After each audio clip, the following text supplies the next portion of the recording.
किसान भाइयों नमस्कार। दोस्तों, आपकी गेहूं की फसल में यदि बालियां निकल चुकी है और मिल्किंग स्टेज पे यदि आपकी गेहूं की फसल है तो ये वीडियो आपके लिए काफ़ी ज़्यादा इन्फॉर्मेटिव होने वाली है।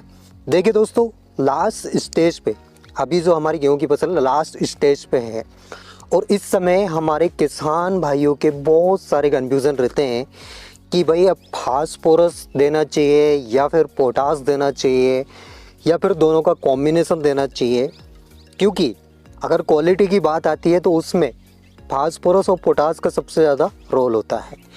अभी तक हमने जितने भी खाद उर्वरक दिए हैं ग्रोथ बढ़ाने के लिए दिए हैं, ज़्यादा से ज़्यादा फुटाव हो, उत्पादन बढ़े, इसके लिए हमने खाद उर्वरक दिए। लेकिन अब बात आती है क्वालिटी की।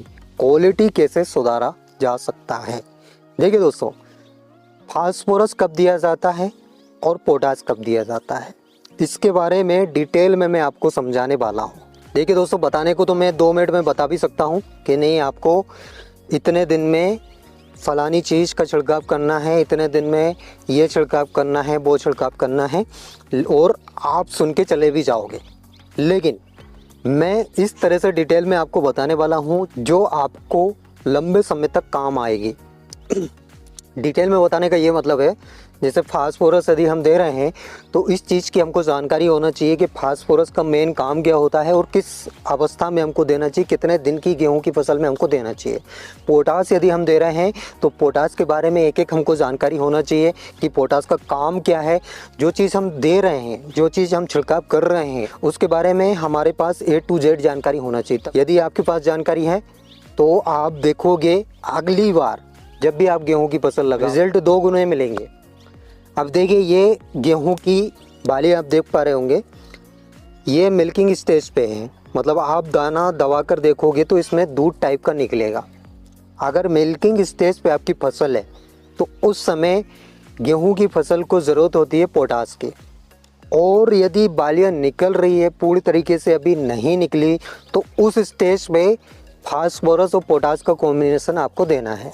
अब जैसे हमारे किसान भाई काफ़ी ज़्यादा कंफ्यूज रहते हैं कि भाई 05234 का छिड़काव कब करना है, 0050 का छिड़काव कब करना है, इनका सही समय कौन सा है। देखिए, वो कंफ्यूजन भी आपका दूर हो जाएगा इस वीडियो में। जो भी आपके डाउट्स हैं, जो सही समय है 05234 का, वो है जब हमारी गेहूं की फसल में वालियाँ निकल रही होती है, मतलब पूर्ण तरीके से वालियाँ नहीं निकली होती, तब आपको 05234 का छिड़काव करना है। और ये ज़्यादा महंगा नहीं आता दोस्तों, बहुत सस्ता आता है। अराउंड 100 में आप किसी भी कंपनी का लोगे 100-120 का पड़ेगा। चाहे आप श्रीराम का ले लो, इफ़को का ले लो, या फिर कोई सी भी कंपनी का ले लो, जो अच्छी कंपनी है, किसी भी कंपनी का ले लो, 100 के आसपास का ही पड़ेगा 05234। अब ये 05234 में फास्फोरस 52% होता है, 34% पोटास होता है। इस समय हम पोटास और फास्फोरस का कॉम्बिनेशन क्यों दे रहे हैं? क्योंकि दोस्तों, जो बालियों का साइज है उसमें कब ग्रोथ होगी? जब ये आप झंडा पत्ती देख रहे हो, ये देखिए, ये जो झंडा पत्ती है, ये जब हरी भरी रहेगी तभी बालियों की साइज में ग्रोथ होगी। और बालियों की साइज और झंडा पत्ती ये सब फास्फोरस और पोटास पर डिपेंड करती है लास्ट स्टेज पे। अब नाइट्रोजन का कोई काम नहीं बचता, नाइट्रोजन बिल्कुल ना दें। अब सिर्फ आपको फास्फोरस और पोटास पे ही ध्यान देना है, और सबसे मेन चीज़ इस पे ध्यान देना है, ये आपकी लास्ट तक हरी भरी रहना चाहिए। ये यदि हरी भरी है तो आपका पौधा भी स्वस्थ है और उसमें जो दाने बन रहे हैं वो भी अच्छे बनने वाले हैं, मतलब उसका साइज भी अच्छा बनने वाला है और क्वालिटी भी आने वाली है। तो ये होगा 05234 का फंडा। अब इसमें फास्फोरस एक तो पौधे को स्ट्रॉन्ग बनाए रखता है। भाई कैसे भी आंधी तूफान आ रहे हैं या फिर हवा चल रही है, यदि हम फास्फोरस किसी भी कारणवश नहीं देते हैं तो उसमें डर होता है कहीं हमारी फसल लास्ट स्टेज पे आड़ी ना हो जाए। मतलब यदि बारिश भी बता रहे हैं तो उसमें जायज़ सी बात है, उसमें हवा तो चलेगी ही चलेगी, और हवा यदि चलती है और फास्फोरस की यदि कमी है हमारे गेहूं के पौधे में तो वो फसल आड़ी हो सकती है। तो एक तो ये पौधे को स्ट्रॉन्ग बनाता है, दूसरा ये दाने की क्वालिटी में सुधार भी करता है। मतलब पोटास और फास्फोरस ये दोनों कॉम्बिनेशन साथ साथ मिलके काम करते हैं। NPK यानी नाइट्रोजन, फास्फोरस, पोटास, ये एक ऐसी चीज़ है दोस्तों जो हर एक फसल में ज़रूरी होती है, चाहे आप कोई सी भी क्रॉप लगा रहे हो।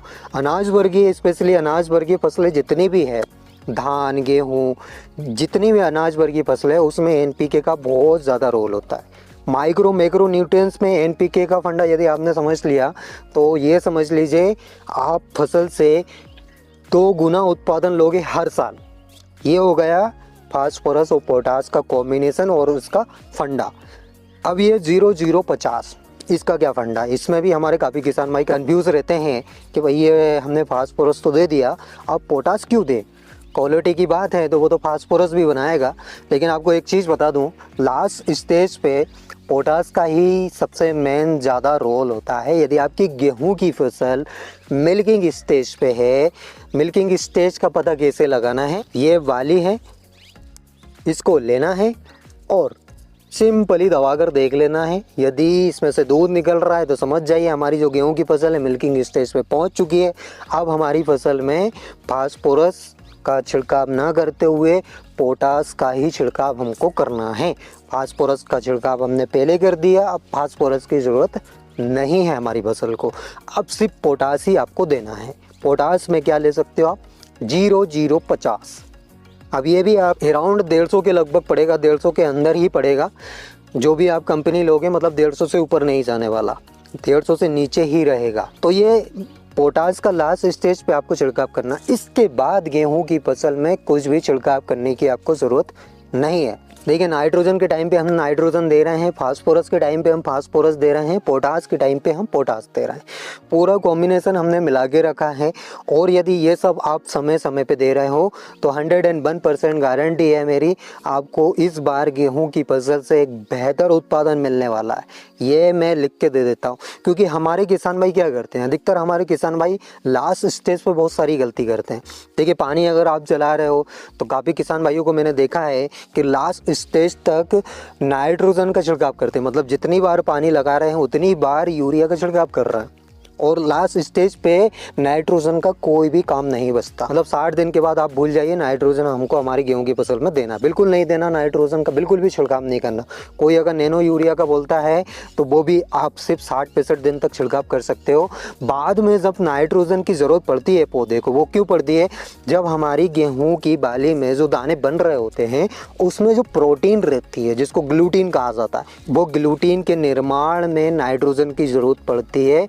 तो वो नाइट्रोजन खुद ब खुद पौधा मिट्टी से ले लेता है, आपको अलग से छिड़काव करने की कोई भी ज़रूरत नहीं है। मतलब कहने का सीधा सीधा मतलब ये है कि दोस्तों, ज़्यादा फिजूल का खर्च आपको बिल्कुल नहीं करना। देखिए, स्टार्टिंग में क्या क्या छिड़काव करना था वो मैंने आपको बताया। 50-60 की स्टेज में आपको कौन सा छिड़काव करना है, इसके अलावा 21-22 दिन की स्टेज में आपको कौन सा छिड़काव करना है, 052-34 का छिड़काव आपको कब करना है, 0050 का छिड़काव आपको कब करना है। बस यही खाद उर्वरक रहता है गेहूं की फसल में। इसके अलावा कोई अगर बोलता है कि लास्ट स्टेज पे ये टॉनिक डाल दो, देखिए दोस्तों, आप कुछ नहीं हो सकता। आप जो भी करना है फास्फोरस और पोटास ही करेंगे हमारी गेहूं की फसल में, चाहे वो क्वालिटी की बात हो या फिर दाने के साइज की बात हो या फिर बालियों के साइज की बात हो। इसके अलावा आपको कोई भी छिड़काव बिल्कुल नहीं करना, फिजूल लुटना नहीं है। जितना खर्च कर चुके हैं उतना बहुत है, क्योंकि मुनाफा भी हमको कमाना है और खर्च भी हमको लिमिटेड ही करना है। तो आई होप दोस्तों आपको मेरे द्वारा दी गई जानकारी समझ आई होगी और वीडियो पसंद आई होगी। वीडियो अगर अच्छी लगी हो तो एक लाइक, और जो किसान भाई इस चैनल पे पहली बार आए हैं सबसे पहले तो चैनल को सब्सक्राइब कर लीजिए, क्योंकि आप वीडियो देख के चले जाते हो सब्सक्राइब करना भूल जाते हो। तो पहला काम सब्सक्राइब कर लीजिए। इसके साइड में जो घंटा दिख रहा है आपको बेल आइकन, उसको भी दबा लें, ताकि खेती से जुड़ी जानकारी आपके पास तुरंत पहुंच सके, तुरंत आपके पास वीडियो की नोटिफिकेशन चली जाए। इसके लिए बेल आइकन दबाना आपके लिए ज़रूरी है। तो आज के लिए इतना ही काफ़ी है। मिलते हैं नेक्स्ट वीडियो में नेक्स्ट टॉपिक के साथ। तब तक के लिए tata, bye bye, take care, जय राम जी की।